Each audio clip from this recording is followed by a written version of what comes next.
गर्मी में 3 बहुओं की एक रसोई। हाय मोरी मैया, आज तो सूरज देवता आग उगल रही है। उफ, ये गर्मी जान लेकर माने की। पायल गर्मी में पसीने से परेशान होकर गैस के सामने तवे पर रोटियां सेक रही थी। तभी उसकी जेठानी काजल रसोई में रखे हुए टेबल फैन का मुंह अपनी तरफ कर लेती है। जेठानी जी, आप ये क्या कर रही हैं? आपने पंखे का मुंह अपनी तरफ क्यों किया? आपको दिख नहीं रहा कि मैं गैस के सामने खड़ी हूँ? मुझे गर्मी लग रही है। पायल, तुम ज्यादा जुबान चला रही हो। अगर तुम रोटी बना रही हो तो मैं सिलबट्टी पर यहाँ मसाला पीस रही हूँ और गर्मी मुझे भी लग रही है। अगर ये पसीना मसाले में गिरा तो पूरा मसाला खराब हो जाएगा। जेठानी जी, मैं रोटी बना रही हूँ और रोटी बनाने में बहुत गर्मी लगती है। जब तक मेरी रोटी नहीं बन जाती तब तक पंखे का मुंह मेरी तरफ रहेगा। इतना कहकर पायल टेबल फैन के मुंह को अपनी तरफ कर लेती है, जिसे देखकर काजल भड़क जाती है। अच्छा, मैं भी देखती हूँ पंखा तुम्हारी तरफ कैसे रहता है। इतना कहकर काजल पंखे का मुंह अपनी तरफ कर लेती है और इस तरह दोनों देवरानी जेठानी गर्मी से परेशान होकर पंखे के लिए एक दूसरे से जंगली बिल्लियों की तरह लड़ने लगती हैं। दोनों आपस में लड़ ही रही थी कि तभी कमला रसोई में आती है। क्या करूं मैं तुम दोनों का? जब देखो तुम लोग एक दूसरे से लड़ती रहती हो। एक तो इतनी गर्मी, ऊपर से तुम दोनों का नाटक ही कम नहीं होता। मैं तो तंग आ गई हूँ तुम दोनों से। माँ जी, मैंने कुछ नहीं किया। पहले जेठानी जी ने शुरू किया था। मैं तो रोटी बना रही थी, उन्होंने ही पंखे का मुंह अपनी तरफ किया। माँ जी, मैं भी तो सिलबट्टी पर मसाला पीस रही थी। मुझे भी तो हवा चाहिए ना। मैं तो कब से आप लोगों को बोल रही हूँ कि घर में कूलर ले आइए, लेकिन आप लोग तो मेरी बात ही सुनते नहीं। अब बस करो तुम दोनों। कब तक एक दूसरे की बुराई करोगी? 3-4 साल हो गए हैं तुम्हारी शादी को। ये नहीं कि तुम दोनों साथ मिलकर बहनों की तरह रहो। तुम दोनों को तो हर वक्त लड़ना ही रहता है। कमला अपनी दोनों बहुओं की क्लास लगा रही थी कि तभी राहुल और हरीश ऑफिस से घर आ जाते हैं। अरे ओ भाग्यवान, आज दाना पानी लेकर बहुओं के ऊपर क्यों चढ़ी हुई हो? अरे मुझे चाय पीने का मन कर रहा है, जरा मेरे लिए एक कप चाय बनाना। अच्छा ठीक है जी, मैं इनसे चाय बनवा कर लेकर आती हूँ। सुन लिया ना बहुओं, तुम्हारे ससुर जी को चाय चाहिए। जल्दी से उनके लिए एक कप चाय बना कर लाओ, और हाँ, चाय थोड़ी ज्यादा बना लेना। इतना कहकर कमला रसोई से चली जाती है। कमला का फरमान सुनकर काजल अपने पल्लू से अपना पसीना पोंछते हुए कहती है, अब ये क्या मुसीबत है यार। एक तो इतनी गर्मी और इन लोगों को चाय पीने की सूझ रही है। इतना ही चाय पीने का मन कर रहा है तो खुद क्यों नहीं बना लेते। काजल खुद में ये बड़बड़ा रही थी कि तभी उसे उसके पति की आवाज आती है। काजल, काजल तुम कहाँ हो? थोड़ा फ्रिज से ठंडा पानी लेकर आना, बहुत ज्यादा गर्मी लग रही है। इतना कहकर राहुल सोफे के पास पड़े न्यूज़पेपर को लेकर खुद को हाँकने लगता है। कुछ ही देर में काजल राहुल के लिए नींबू पानी लेकर आती है। आप नींबू पानी पीजिए, बाहर इतनी गर्मी से आकर तुरंत ठंडा पानी पीना सही नहीं होता है। थैंक यू काजल, तुम हमेशा मेरा ख्याल रखती हो। राहुल नींबू पानी पीकर खुश हो जाता है और काजल खाना बनाने के लिए रसोई में चली जाती है। रसोई में आकर तो लगता है जैसे भट्टी में आ गई हूँ। पायल, तुम भी जल्दी से खाना बना लो। आंगन में ठंडी हवा चल रही है। आज हम लोग आंगन में चारपाई लगाकर चारपाई पर बैठकर खाना खा लेते हैं। ये तो बहुत अच्छी बात कही आपने दीदी। इस गर्मी में खाना बनाने का बिल्कुल भी मन नहीं कर रहा। रात में आंगन में हवा में बैठकर हम सब खाना खाएंगे तो खाने का मजा और बढ़ जाएगा। कमला से डांट खाने के बाद दोनों बहुएं जल्दी जल्दी खाना बनाती हैं और फिर आंगन में चारपाई बिछाती हैं। भाभी, आप लोग बाहर आंगन में खाना क्यों लगा रही हैं? पिंकी, आज बहुत ज्यादा गर्मी है, इसलिए हमने सोचा कि क्यों ना आज खुले आसमान के नीचे हवा में बैठकर डिनर किया जाए। अरे यह तो बहुत अच्छा सोचा बहू तुम दोनों ने। इतनी गर्मी में डाइनिंग टेबल पर खाने का मन भी नहीं करता है। सभी लोग चारपाई पर बैठ जाते हैं और काजल सबको खाना खिलाती है। खाना खाने के बाद सभी अपने अपने कमरे में चले जाते हैं। अगले दिन गर्मी पिछले दिन से भी ज्यादा थी। पायल, आज बहुत ज्यादा गर्मी है। मेरा इस गर्मी में रसोई में खाना बनाने का बिल्कुल भी मन नहीं कर रहा। एक काम करो, आज तुम ही सबके लिए खाना बना लो। अच्छा जी, काजल दीदी, आप तो ऐसे कह रही हैं जैसे मुझे तो खाना बनाने का बड़ा मन कर रहा है। मैं अकेले इस गर्मी में रसोई में खाना नहीं बनाऊंगी। आपको मेरे साथ खाना बनवाना पड़ेगा। इस तरह दिन शुरू होने से पहले ही काजल और पायल दोनों की तू मैं शुरू हो जाती है। दोनों एक दूसरे से बहस करते हुए खाना बनाती हैं और सबको खाने के लिए देती हैं। सभी खाना खाकर अपने अपने काम पर चले जाते हैं। गर्मी की वजह से मुझे चक्कर आ रहे हैं। काजल दीदी, सुबह मैंने ज्यादा खाना बनाया था और अभी कपड़े भी मैंने धोए हैं, तो आप छत पर जाकर कपड़े डाल आओ। मैं छत पर कपड़े डालने नहीं जाऊंगी, आज बहुत गर्मी है और बाहर कड़ी धूप भी है। इतनी कड़ी धूप में कपड़े डालूंगी तो मुझे टैन हो जाएगा। दीदी प्लीज आज आप कपड़े डाल दो ना, मुझे सच में बहुत चक्कर आ रहे हैं, मेरी तबीयत बिल्कुल भी ठीक नहीं है। पायल कहते हुए ही बेहोश होकर सोफे पर गिरने का नाटक करती है। काजल पायल को उठाकर बैठाती है और उसे पीने के लिए पानी देती है। अरे पायल, तुम अपना ध्यान रखो, आजकल गर्मी बहुत हो रही है, पानी ज्यादा पिया करो। ठीक है, मैं जाकर छत पर कपड़े डाल देती हूँ। काजल छत पर जाकर सारे कपड़े तार में सूखने के लिए डाल देती है। भाग काजल भाग, इस छत में थोड़ी देर और ऐसे ही खड़ी रही तो कपड़ों के साथ साथ मैं भी यहाँ सूखकर पापड़ बन जाऊंगी।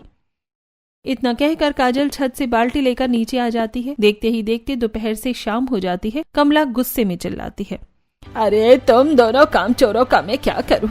तुम दोनों बहुओं के होते हुए बेसिन में अभी तक बर्तन क्यों रखे हुए हैं? माँ जी, बर्तन धोने की बारी इस पायल की थी, मैंने तो छत पर जाकर कपड़े डाले थे और दिन में खाना भी मैंने ही बनाया था। आप इससे पूछे कि इसने बर्तन क्यों नहीं धोए। माँ जी, आज तो मेरी तबीयत जरा भी ठीक नहीं है, इसीलिए मैंने बर्तन नहीं धोए, लेकिन जेठानी जी तो बर्तन धो सकती थी, आप उनसे पूछिए कि उन्होंने बर्तन क्यों नहीं धोए। मैं तो तंग आ गई हूँ तुम दोनों के बहानों से। जब देखो तुम लोग काम से बचने के लिए कोई ना कोई बहाना करती रहती हो। देखो मैं साफ साफ बता दे रही हूँ, पायल बहू तुम दोपहर के बर्तन साफ करोगी और काजल तुम रात के बर्तन साफ करोगी। लेकिन माँ जी, दोपहर में तो बहुत गर्मी लगती है। ऐसा है तो एक दिन तुम दोपहर में बर्तन साफ करोगी और दूसरे दिन काजल साफ करेगी। देखो मुझे नहीं पता, तुम दोनों को जो करना है करो, लेकिन बर्तन साफ हो जाने चाहिए। अच्छा ठीक है माँ जी, आप जैसा कहती हैं वैसा ही होगा। काजल की बात सुनकर कमला रसोई से चली जाती है। आज शाम में भी गर्मी लग रही थी, इसलिए पायल फ्रिज से आइसक्रीम निकाल कर सभी को खाने के लिए देती है। काजल, पायल, उनके पति और उनके सास ससुर सभी आइसक्रीम खाते हैं। चलो, एक काम तो तुमने ढंग का किया, बहुत गर्मी लग रही थी, अच्छा हुआ तुमने आइसक्रीम निकाल दी। मैं तो हमेशा ही अच्छे काम करती हूँ, पर आपको दिखता कहाँ है। अच्छा ठीक है बाबा, बहुत हो गई बातचीत, अब तुम दोनों चुपचाप इस ठंडी ठंडी आइसक्रीम का मजा लो, वरना तुम दोनों के गुस्से की गर्मी से आइसक्रीम भी पिघल जाएगी। कमला की बात सुनकर सभी लोग हंसने लगते हैं। सभी आइसक्रीम खा रहे थे कि तभी राजू ऑफिस से घर आता है। ये क्या, आप लोग तो मेरे बिना ही ठंडी ठंडी आइसक्रीम खा रहे हैं। अरे आप परेशान क्यों होते हैं देवर जी, मैंने आपके लिए आइसक्रीम रखी है फ्रिज में, आप हाथ मुंह धोकर आ जाइए, मैं आपको आइसक्रीम निकाल कर देती हूँ। अच्छा ठीक है भाभी, मैं फ्रेश होकर आता हूँ। राजू अपने कमरे में जाता है और फ्रेश होकर सोफे पर आकर बैठता है। पायल फ्रिज से आइसक्रीम निकालकर उसे खाने के लिए देती है। राजू पायल से आइसक्रीम लेकर खाने लगता है। माँ, ये ठंडी ठंडी आइसक्रीम खाते हुए मैं आज आपको एक जरूरी बात बताना चाहता हूँ। हाँ बोलो ना बेटा, क्या बात है, मैं सुन रही हूँ। माँ, मैं एक लड़की को पसंद करता हूँ, उसका नाम रानी है। रानी बहुत ही सुंदर और सुशील है, वो खाना भी बहुत अच्छा बनाती है, बस वो भी हमारी तरह एक मिडिल क्लास फैमिली से है। ये रही उसकी फोटो। लड़की तो देखने में सुंदर है, अगर तुझे ये पसंद है तो हम लोग बात आगे बढ़ा सकते हैं। क्या सच में माँ, आपने रानी को पसंद कर लिया? माँ आप बहुत अच्छी हैं। हाँ हाँ ठीक है, अब और मक्खन लगाने की जरूरत नहीं है, हम लोग जल्द ही रानी के घर रिश्ता लेकर जाएंगे। राजू के रिश्ते की बात सुनकर काजल और पायल दोनों के कान खड़े हो जाते हैं। पायल धीरे से काजल के कान में फुसफुसाते हुए कहती है, दीदी हम दोनों के लिए एक रसोई पहले ही छोटी पड़ती है, अब हमारी देवरानी भी आ जाएगी तो 3 लोगों की एक रसोई हम लोग कैसे संभालेंगे। वही तो मैं भी सोच रही हूँ, गर्मी में 3 बहुओं के लिए एक रसोई में काम करना बहुत मुश्किल है, ऊपर से पता नहीं हमारी देवरानी कैसी होगी। काजल और पायल ये सब सोच ही रही थी कि तभी कमला कहती है, काजल बहू, पायल बहू, अब तुम्हारी देवरानी आने वाली है, अब तो तुम लोग सुधर जाओ और लड़ना बंद करो। माँ जी, अभी हम दोनों लड़ नहीं रहे, बातें कर रहे हैं। इस तरह पायल की ससुराल वाले बातें करते हैं। फिर कुछ दिन बाद राजू और उसके परिवार वाले रानी के लिए राजू का रिश्ता लेकर जाते हैं। रानी के घर वालों को भी राजू पसंद आ जाता है और फिर कुछ दिनों बाद रानी और राजू की शादी हो जाती है। शादी के बाद रानी अपनी ससुराल आ जाती है। रानी बेटा, कलश गिराकर घर के अंदर आओ, कब तक बाहर खड़ी रहोगी?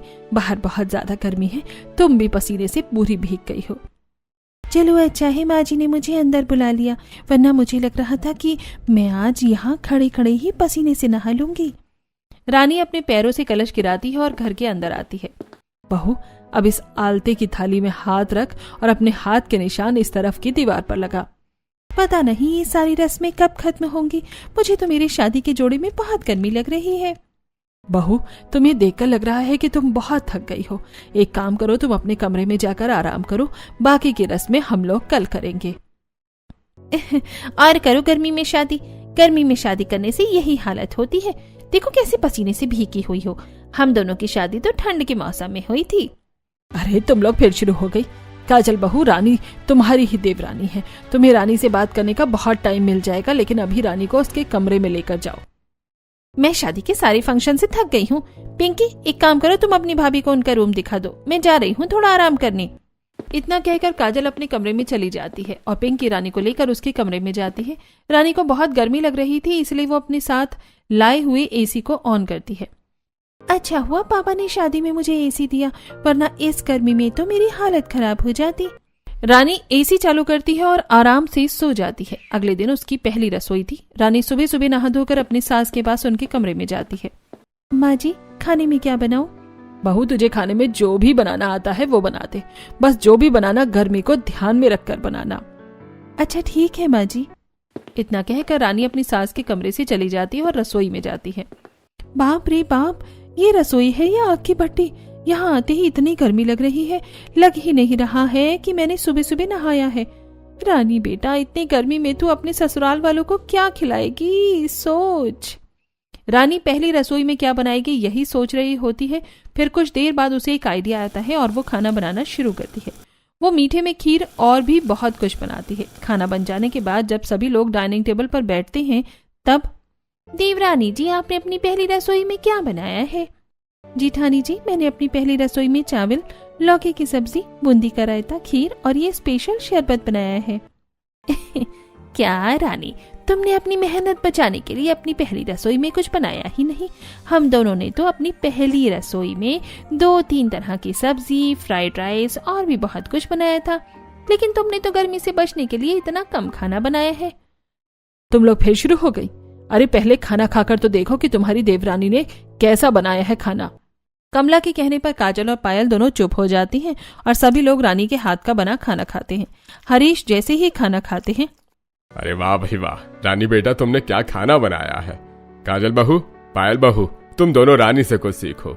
तुम लोग अभी ये हल्का खाना बनाने के लिए रानी का मजाक उड़ा रही थी, लेकिन गर्मी में इस तरह का हल्का खाना ही ठंडक देता है। मैंने ही रानी को गर्मी का ध्यान रखकर खाना बनाने के लिए कहा था और ये खाना बनाकर रानी ने बता दिया कि वो कितनी समझदार है। रानी के हाथ का बना खाना सभी को बहुत पसंद आता है और सभी रानी की काफी तारीफें करते हैं। यहाँ तक कि राहुल और रोहन भी मजे से रानी के हाथ का बना हुआ खाना खाते हैं। सबको इतने प्यार से खाना खाते देखकर दोनों बड़ी बहुएं जल जाती हैं। आप लोग तो रानी की ऐसी तारीफ कर रहे हैं जैसे हमने तो कभी आपको गर्मी से बचने के लिए कुछ खिलाया ही नहीं। अरे ऐसी बात नहीं है बहू, तुम लोग ज्यादा मत सोचो। और रानी बेटा, ये रहा तुम्हारी पहली रसोई का नेक। कमला अपने हाथों से सोने का कंगन खोलकर रानी को देती है, जिसे देखकर दोनों जेठानियों का मुंह बन जाता है।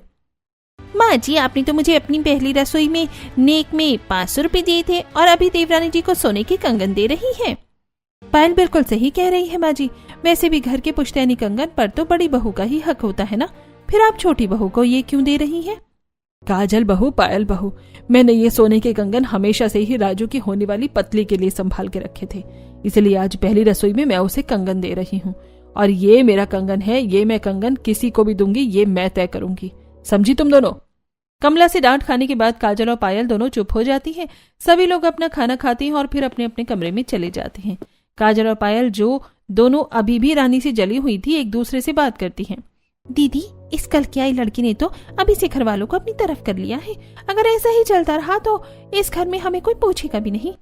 तुम बिल्कुल सही कह रही हो पायल। माँ जी के हाव भाव तो देखो, अभी से ही बदलने लगे हैं। देख रही हो ना कैसे देवरानी की साइड ले रही है।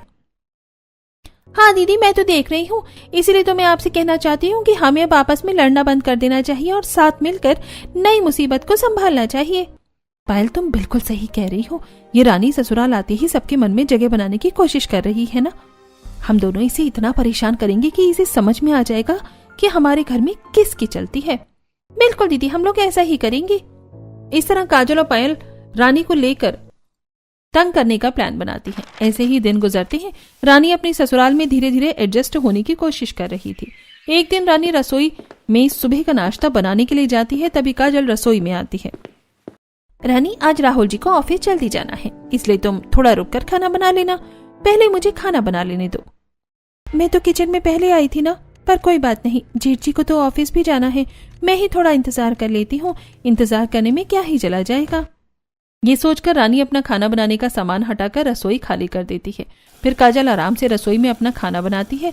रानी के हट जाने के बाद काजल सारा खाना बनाती है। जब काजल का सारा खाना बन जाता है तब पायल रसोई में आती है और खाना बनाने की तैयारी करने लगती है। पायल दीदी, अभी मैं खाना बनाने वाली थी, राजू जी को ऑफिस निकलना है, तो क्या मैं पहले खाना बना लूं? नहीं, पहले मैं खाना बनाऊंगी, तुम इंतजार करो, जब मेरा खाना बन जाएगा तब तुम खाना बनाना, समझी? रानी नई नवेली बहू थी, इसलिए वो पायल की बात को कोई जवाब नहीं देती और चुपचाप से अपनी बारी आने का इंतजार करती है। पायल धीरे धीरे अपना सारा खाना बनाती है और जब उसका सारा खाना बन जाता है तब, मेरा खाना तो बन गया है, अब तुम चाहो तो खाना बना लो। ये कहकर पायल रानी को तिरछी मुस्कान देकर किचन से चली जाती है। पता नहीं मेरी दोनों जेठानियों को मुझसे क्या तकलीफ है, जब देखो मेरे पीछे पड़ी रहती है। मैं तो सबसे पहले रसोई में आई थी, लेकिन दोनों ने मुझे खाना बनाने ही नहीं दिया। रानी खाना बनाने में पहले ही लेट हो चुकी थी, इसलिए वो जल्दी जल्दी खाना बनाती है। वो दाल चावल और 2-3 तरह की भुजिया बनाती है। गर्मी में ऐसा खाना खाना ही अच्छा होता है, और इसी के साथ में धनिया पुदीने की चटनी बना दो तो सोने पर सुहागा हो जाएगा। ये सोचकर रानी धनिया पुदीने की चटनी बना देती है। काजल और पायल दोनों का खाना पहले ही बन चुका था, इसलिए दोनों अपना अपना खाना डाइनिंग टेबल पर सजा देती हैं। पता नहीं आज रानी को खाना बनाने में इतना टाइम क्यों लग रहा है। शायद देवरानी जी कछुए के स्टाइल में खाना बना रही होंगी, इसीलिए तो खाना बनाने में इतना टाइम लग रहा है। पायल रानी के बारे में उल्टी सीधी बातें कर ही रही थी कि तभी रानी अपना बनाया खाना लेकर आती है। रानी, मैंने तुम्हें कहा था ना आज मुझे जल्दी ऑफिस जाना है, फिर भी तुमने खाना बनाने में देरी कर दी। माफ कीजिएगा, मुझसे गलती हो गई, लेकिन आगे से ऐसा नहीं होगा। काजल और पायल दोनों ने अपने अपने खाने के काफी तेल मसाले और घी का इस्तेमाल किया था, जिसे देखकर पायल भाभी, काजल भाभी, आप क्या लोगों को गर्मी नहीं लगती है क्या? इतनी गर्मी में आप लोगों ने इतना तेल मसाले वाला खाना क्यों बनाया है? आपको थोड़ा लाइट खाना बनाना चाहिए था ना। देखिए रानी भाभी ने कितना हल्का और टेस्टी खाना बनाया है। पिंकी, अब तुम्हें हमारे हाथ का खाना ऑयली और हैवी लग रहा है। पहले तो तुम यही खाना मांग मांग कर खाती थी। मैं देख रही हूँ कुछ दिनों से आप लोगों को हमारे हाथ का खाना कुछ पसंद नहीं आ रहा है। आप लोग सिर्फ रानी को ही प्यार करते हैं, इसलिए हमारे साथ ऐसा कर रही है ना। अरे नहीं बहू, ऐसी कोई बात नहीं है, तुम लोग गलत समझ रहे हो। तुम्हारा खाना भी अच्छा है, लेकिन गर्मी में ऐसा तेल मसाले वाला खाना खाने का मन नहीं करता है, लेकिन तुम लोगों ने इतने प्यार से बनाया है तो हम लोग खा लेंगे। कमला के कहने पर सभी लोग बिना ज्यादा बहस किए खाना खा लेते हैं। पायल और काजल रात में भी अपने ससुराल वालों को वही खाना खिलाती हैं, जिस वजह से रात में सबके पेट में गुड़गुड़ होने लगती है। ए जी, मेरे पेट में तो बहुत दर्द हो रहा है, ऐसा लग रहा है जैसे पेट में बम फट रहे हो, पेट में बहुत जलन हो रही है। क्या जरूरत थी तुम्हें काजल और पायल बहू का खाना खाने की? अरे उन्होंने कितना तेल मसाला वाला खाना बनाया था, वही खाना खाने की वजह से तुम्हारे पेट में मरोड़ हो रही है और मेरे पेट में भी दर्द हो रहा है। काजल और पायल वो मेरी दोनों बहू है ना, और सास होने के नाते मैं किसी भी बहू की कम महसूस करने नहीं दे सकती हूँ, इसलिए मुझे उनका खाना खाना पड़ा। अच्छा ठीक है, मैं किचन में जाकर पानी लेकर आता हूँ, तुम पानी पीकर देखो, शायद कुछ आराम मिले। हरीश पानी लेने के लिए रसोई में जाता है तो देखता है कि उनकी छोटी बहू रानी एक बड़े पतीले में कुछ बना रही है। रानी बेटा, तुम इतनी रात को क्या बना रही हो? मैं आप सभी के लिए सौंफ बताशा का शरबत बना रही हूँ। आज सभी ने तेल मसाले वाला खाना कुछ ज्यादा ही खाया था, लेकिन इस शरबत को पीने से आप सभी को आराम मिलेगा। अरे रानी बेटा, तुम बहुत समझदार हो, अच्छा किया तुमने ये शरबत बना दिया, तुम्हारी सास के पेट में दर्द हो रहा था। हरीश रानी का बनाया शरबत लेकर कमला को पीने के लिए देते हैं, जिसे पीकर उन्हें तुरंत आराम मिलता है और वो सो जाती हैं और हरीश भी शरबत पीकर सो जाते हैं। अगले दिन घर में सब्जी खत्म हो गई थी। काजल, पायल, घर में तो सब्जी खत्म हो गई है, एक काम करो, तुम दोनों बाजार जाकर सब्जियां खरीद कर ले आओ, और हाँ, अपने साथ रानी को भी ले जाना, वो भी बाजार देख लेगी। जी ठीक है माँ जी। काजल, पायल और रानी तीनों सब्जी लेने के लिए ऑटो में बैठकर बाजार चली जाती हैं। बाजार जाने के बाद रानी सब्जी वाले से लौकी, तोरई, टिंडा, करेला ये सब खरीदती है। तभी काजल उस पर हंसते हुए कहती है, इस पागल लड़की को तो ये भी नहीं पता कि हमारे घर में करेला कोई भी नहीं खाता है। अरे देवरानी जी, आप नई हो ना, इसलिए आपको नहीं पता, लेकिन हमारे ससुराल में करेला खाना किसी को भी पसंद नहीं है, तो ये सब्जी मत खरीदो, समझी? दीदी, गर्मी के दिनों में करेला खाना अच्छा होता है, और जब मैं अलग तरीके से करेला बनाकर सबको खिलाऊंगी तो सभी करेला खाएंगे। पायल, भैंस के आगे बीन बजाने का कोई फायदा नहीं है, इसे छोड़ो, हम लोग नारियल पानी वाले के पास चलते हैं और नारियल पानी पीते हैं। रानी, तुम ये सारा सामान उठाकर ले आना। काजल और पायल रानी को सारी सब्जियों का थैला पकड़ाने के लिए खुद देकर मजे से नारियल पानी पीने चली जाती हैं और नारियल पानी पीती हैं। दीदी, नारियल पानी पीकर तो मजा ही आ गया। एक काम करते हैं, हम लोग फ्रूट सैलेड भी खाते हैं। हाँ हाँ, क्यों नहीं, चलो चलकर खाते हैं। काजल और पायल फल वाले की दुकान में जाकर फ्रूट सलाद खाती हैं, जिसे देखकर रानी मन ही मन सोचती है, मेरी जेठानियां कितनी अजीब हैं। यहाँ मैं इतनी गर्मी में सब्जियों के सारे बैग पकड़कर चल रही हूँ और ये दोनों मजे से नारियल पानी पी रही हैं और फल खा रही हैं। ये नहीं कि एक बार देवरानी से भी पूछ लें। काजल और पायल दोनों जानती थी कि रानी को उन्हें मजे करते देखकर और सारा सामान उठाने में बुरा लग रहा है, लेकिन दोनों जानबूझकर उससे बदला लेने के लिए उसे तंग करती हैं। बाजार में खाना पीना करने के बाद काजल, पायल और रानी तीनों घर आ जाती हैं। बाजार में इतना सारा सामान पकड़कर तो मैं थक गई हूँ। एक काम करती हूँ, जल्दी से सारा खाना बनाकर आराम कर लेती हूँ। ये सोचकर रानी खाना बनाने के लिए रसोई में जाती है, लेकिन वो देखती है कि पहले से ही काजल और पायल दोनों रसोई में खाना बना रही हैं। दीदी, मैं बाजार का सारा सामान पकड़कर थक गई हूँ, आज मुझे पहले खाना बना लेने दीजिए। नहीं, पहले तो हम लोग ही खाना बनाएंगे। अगर तुम्हें खाना बनाना है तो 1 घंटे बाद आना, जब हमारा खाना बन जाएगा। लेकिन तब तो मुझे खाना बनाने में बहुत देर हो जाएगी। ये तुम्हारी प्रॉब्लम है, तुम समझो। पायल की बात सुनकर रानी उदास हो जाती है और वो घर के आंगन में आकर बैठ जाती है। घर के आंगन में हल्की हल्की ठंडी हवा चल रही थी। मेरी दोनों जेठानियां हमेशा मेरे साथ ऐसे ही करती हैं। इन दोनों के खाना बनाने के बाद रसोई बहुत ज्यादा गर्म हो जाती है और इतनी गर्मी में खाना बनाने में बहुत दिक्कत होती है। रानी ये सब सोच ही रही थी कि तभी उसके दिमाग में एक आइडिया आता है। मैं आंगन में चूल्हा बनाकर भी तो खाना बना सकती हूँ। यहाँ खाना बनाने से मुझे ना तो ज्यादा गर्मी लगेगी और ना ही मुझे खाना बनाने में देर होगी। रानी के आंगन में एक बड़ा सा पेड़ था। रानी अपना चूल्हा उस पेड़ की छांव में बनाती है। मेरा चूल्हा तो बन गया, अब जल्दी से सबके लिए दाल चावल और करेला बना देती हूँ। साथ में बूंदी का रायता रहेगा तो सभी को खाने में अच्छा लगेगा। रानी जल्दी जल्दी सारा खाना बनाती है और खाना बनाने के बाद सभी को परोसती है। खाने में करेला देखकर माँ जी, देखिए, रानी के खाने में करेला बनाया है। मैंने तो उससे पहले ही कहा था कि हमारे घर में करेला खाना किसी को भी पसंद नहीं है, लेकिन उसने हमारी बात नहीं सुनी। माँ जी, मुझे पता है कि आप लोगों को करेला पसंद नहीं है, लेकिन मैंने अचार का मसाला डालकर अलग तरीके से करेले का भरता बनाया है। आप लोग इसे एक बार खाकर देखिए, मुझे यकीन है आप लोगों को ये बहुत पसंद आएगा। रानी बेटा, हमें तो बस करेले का स्वाद पसंद नहीं है, लेकिन अगर तू कह रही है कि अच्छा बना है तो मैं खाकर देखता हूँ। हरीश जैसे ही करेला खाते हैं उन्हें करेले का स्वाद बहुत अच्छा लगता है। अरे वाह बहू, करेला इतना टेस्टी भी लग सकता है, मुझे पता नहीं था। तुमने तो सच में बहुत ही स्वादिष्ट करेला बनाया है। रानी का बनाया करेले का भरता सभी को बहुत पसंद आता है। सभी रानी का बनाया खाना खाकर ही पेट भर लेते हैं और कोई भी काजल और पायल का बनाया खाना खाता ही नहीं है, जिसे देखकर काजल और पायल दोनों चिढ़ जाती हैं। देख रही है ना दीदी, कोई भी हमारा खाना नहीं खा रहा है, हमें और अच्छा खाना बनाना होगा। ये सोचकर काजल और पायल कभी अपने घर वालों के लिए कढ़ाई पनीर, पराठा, पुलाव ये सब बनाते तो कभी कुछ और। घर वाले ये खाना खाकर परेशान हो गए थे। आजकल आप लोग इतना तेल मसाले वाला खाना क्यों बना रही हैं? इतनी गर्मी में ये खाना अच्छा नहीं लगता है। रोहन जी, आपको अपनी पत्नी के हाथ का खाना बनाया अच्छा ही नहीं लग रहा है, ये कैसी बात हुई? इस तरह जब भी घर वाले काजल और पायल के खाने में कोई बुराई करती तो वो दोनों ड्रामा करने लगती। एक तरफ दोनों तेल मसाले वाला खाना बना रही थी तो दूसरी तरफ वो रानी का खाना खराब करती हैं। कभी काजल सब्जी में नमक डाल देती है तो कभी पायल दाल में चीनी। पता नहीं कुछ दिनों से मेरे बनाए खाने में गड़बड़ क्यों हो रही है।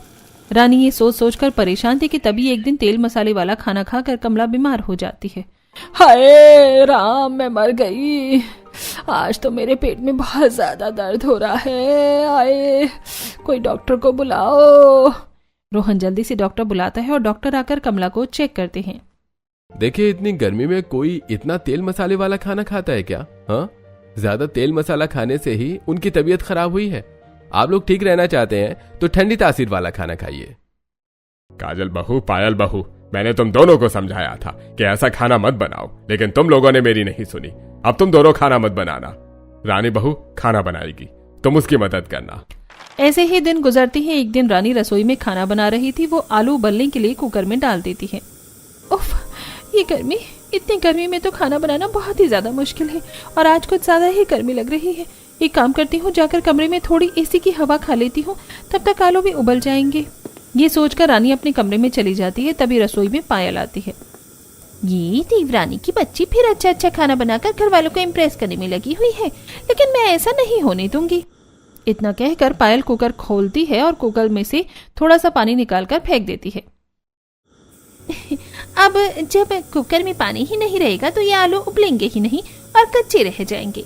रानी, फिर तुम कच्चे आलू से खाना नहीं बना पाओगी। ये कहकर पायल रसोई से चली जाती है। काजल जो अपने कमरे में बैठी थी, उसे अचानक से कुछ याद आता है। ससुर जी ने सबके सामने हमारी बेइज्जती कर दी और हमें खाना बनाने से मना कर दिया। मैं रानी का खाना खराब कर दूंगी, फिर देखती हूँ ससुर जी क्या कहेंगे। ये सोचकर काजल जैसे ही रसोई की तरफ आती है, वैसे ही कुकर फट जाता है। काजल रसोई के गेट के पास ही थी और कुकर फटने की आवाज सुनकर वो बेहोश हो जाती है, लेकिन उसे कोई चोट नहीं आती। कुकर फटने की आवाज सुनकर पायल और रानी दोनों किचन के पास भाग कर आती हैं। दीदी, दीदी आपको क्या हो गया? आप ठीक तो है ना दीदी? पायल दीदी, मेरी मदद कीजिए काजल दीदी को उठाने में। पायल दीदी। रानी पायल को काफी बार बुलाती है, लेकिन पायल काजल की एक बात नहीं सुनती है। पायल को देखकर ऐसा लग रहा था जैसे कि वो सदमे में चली गई हो। तभी रानी पायल के कंधे को हिलाती है। पायल दीदी, आप कहाँ खो गई हो? होश में आइए, हमें काजल दीदी को उनके कमरे में ले जाना होगा। रानी को कंधों से हिलाने के बाद पायल को होश आता है और वो रानी के साथ काजल को उठाकर उसके कमरे में ले जाती है। रानी जल्दी से किचन से पानी लेकर आती है और काजल के ऊपर डालती है। पानी छिड़कने से काजल को होश आता है। काजल दीदी, आप ये शिकंजी पीजिए, इसे पीने से आपको अच्छा लगेगा। काजल रानी से शिकंजी लेती है और पीने लगती है। तभी, देख काजल बहू, जिस देवरानी से तू हमेशा चिढ़ती रही थी है ना, आज उसी ने इस एक्सीडेंट में तेरी मदद की। तुझे सही टाइम पर फर्स्ट एड देकर तुझे होश में लाई। पायल बहू तो एक्सीडेंट देखकर पुतले की तरह खड़ी हुई थी। काजल भाभी, जब आपने खाना बना लिया था तो आप रसोई में क्यों गई थी? वो तो भला हो कि आप रसोई के अंदर नहीं गई थी, वरना पता नहीं क्या अनर्थ हो जाता। मैं तो बस वहां पानी लेने के लिए गई थी, पता नहीं कुकर कैसे फट गया। तुमने कुकर में पानी कम डाला था क्या? नहीं दीदी, मैंने तो आलू उबालने के लिए बिल्कुल सही माप में पानी डाला था, लेकिन पता नहीं कुकर कैसे फटा। कुकर में अगर पानी कम हो तो कुकर फट जाता है क्या? और नहीं तो क्या, कुकर में अगर पानी कम होगा तो वो फट जाएगा ना। और तुम्हें इतनी सी बात नहीं पता? पायल को पता नहीं था कि कुकर में पानी कम डालने से कुकर फट जाता है, और जब काजल उसे समझाती है तो उसके चेहरे का रंग सफेद पड़ जाता है। ये मुझसे कितनी बड़ी गलती हो गई। मुझे तो पता भी नहीं था कि पानी कम कर देने से कुकर फट जाएगा। मैं तो बस खाना खराब करना चाहती थी, मेरा इरादा किसी को भी नुकसान पहुंचाने का नहीं था। हे भगवान, मुझसे कितनी बड़ी गलती हो गई। पायल के चेहरे के रंग उड़े हुए देखकर काजल समझ जाती है कि हो न हो पायल ने ही कुछ गड़बड़ की थी, लेकिन वो कुछ कहती नहीं। पायल के उड़े चेहरे के रंग को देखकर, पायल बहू, अब तो सच बोल दे, कब तक अपनी गलतियों पर पर्दा डालेगी? मैं कुछ दिनों से देख रही हूँ कि तुम दोनों जानबूझकर रानी का खाना खराब करती हो, लेकिन पायल आज तो तुमने हद ही कर दी। आज तुम्हारी गलती की वजह से रानी को कुछ हो जाता तो? माँ जी, मैंने जानबूझकर कुछ भी नहीं किया, आप मेरी बात पर विश्वास कीजिए। मुझे पता ही नहीं था कि कुकर का पानी कम कर देने से कुकर फट जाएगा। मैं रानी से चिढ़ती जरूर हूँ, लेकिन उसे चोट पहुंचाने के बारे में कभी सोच भी नहीं सकती। मैं तो बस उसका खाना खराब करना चाहती थी। पायल की बात सुनकर रानी हैरान हो जाती है। इसका मतलब ये है कि इतने दिनों से मेरा खाना आपने खराब किया? वो अपने आप खराब नहीं हो रहा था? रानी, तुम्हारा खाना खराब करने के पीछे सिर्फ पायल नहीं बल्कि मेरा भी हाथ है। मैंने भी कई बार तुम्हारा खाना खराब किया है, इसीलिए तुम सिर्फ उसे दोषी मत मानो। लेकिन क्यों? मैंने तो कभी आप लोगों के लिए कुछ बुरा नहीं चाहा, फिर आप लोगों ने पहले दिन से ही मुझे दुश्मन जैसा क्यों माना? हमें माफ कर दे रानी, हमसे गलती हो गई। जिस दिन से तुम इस घर में आई हो, हर कोई बस तुम्हारे खाने की ही तारीफ करता था। सभी को तुम्हारे हाथ का ही खाना पसंद आ रहा था। हमने अच्छा खाना बनाने की भी कोशिश की तो वो भी कोई काम नहीं आया, इसलिए हमने तुम्हारा खाना खराब किया। हाँ, मुझे भी माफ कर दो रानी। जलन में हम लोग गंदे हो गई थी, इसलिए हमसे इतनी बड़ी गलती हो गई, लेकिन आगे से हम लोग तुम्हें कभी भी परेशान नहीं करेंगे। काजल दीदी, आप मत रोइए, आपकी तबीयत ठीक नहीं है और कोई बात नहीं। देवरानी जिठानी के बीच कभी कभी इस तरह की चीजें भी हो जाती हैं, लेकिन अब आप लोग मुझसे वादा कीजिए कि आप दोनों मेरे साथ एक रसोई में अच्छे से काम करेंगी। हम लोग वादा करते हैं कि इस गर्मी में हम तीनों बहुएं एक रसोई को अच्छे से संभालेंगे। काजल की बात सुनकर रानी और कमला दोनों बहुत खुश हो जाती हैं। ऐसे ही दिन गुजरते हैं। काजल, पायल और रानी तीनों अपनी एक रसोई में अच्छे से मिलजुल कर खाना बनाते हैं और घर के सारे काम करते हैं। अच्छा हुआ ससुर जी ने रसोई में एग्जॉस्ट फैन लगवा दिया।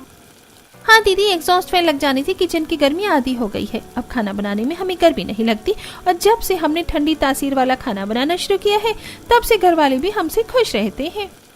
काजल और पायल बात ही कर रही थी कि तभी रानी कूलर लेकर रसोई में आते हैं। ये ठंडी ठंडी हवा कहाँ से आ रही है? पायल, कहीं तुमने फ्रिज खुला तो नहीं छोड़ दिया? काजल जैसे ही पलटती है तो देखती है कि रानी अपने साथ कूलर लेकर आई है। दीदी, हम तीनों के पतियों ने मिलकर हमारे लिए ये कूलर खरीदा है। अब इस गर्मी में हम तीनों बहुओं को एक रसोई में खाना बनाने में बिल्कुल भी गर्मी नहीं लगेगी। कूलर आ जाने से तीनों बहुएं बहुत खुश होती हैं और अब तीनों मिलजुल कर खुशी खुशी रसोई में खाना बनाती हैं।